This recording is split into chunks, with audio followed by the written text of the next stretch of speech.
দেখুন 8 থেকে কিভাবে বেবি ডল পুতুলের চিত্র আঁকা যায়। আপনার 8টা আপনার যেমন এইটা 8, ঠিক আছে। এখন আমার 8টাকে এই জয়েন্ট থেকে একটা বড় কার্ভ করে এটা বেবি ডলের মাথার পোর্শনটা। এখন আপনার এইটা চোখ হয়ে গেল। এবার আমাদের গোল করে আপনার কানের অংশটা হয়ে গেল।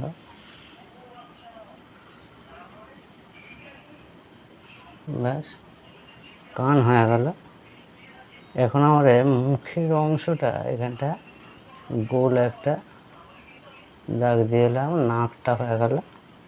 এবার মুখটাকে আনতে হলে এখান থেকে ব্যাস, মুখ হয়ে গেল। এখন আমরা বাকি অংশটা এইখান থেকে আস্তে করে এদিকে টেনে নেবো, আর এইদিকেও আস্তে করে টেনে নেব। এখন এই পোর্শন থেকে আমরা একটু এইদিকে টেনে আপনি রেখে দিলেন। এখন এইখান থেকে এই পোর্শনটা গোল করে হাতের শেষ অংশটা বোঝানো হলো।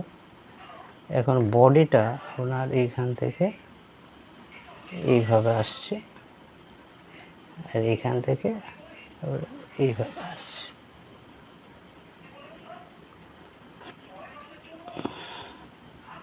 এইখান থেকে আপনার পায়ের অংশটা হয়ে গেল। এখন এইখান থেকে আপনার এইভাবে নিচের অংশটা আস্তে করে বসিয়ে দেওয়া হলো।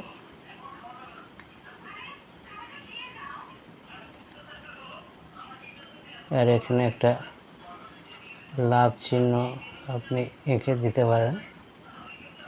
ব্যাস, হয়ে গেল মোটামুটি ডল পুতুলের চিত্র। এগুলো আপনি কালো দিয়ে ভরাটও করে দিতে পারেন, জিনিসটা আরও ভালো দেখায়।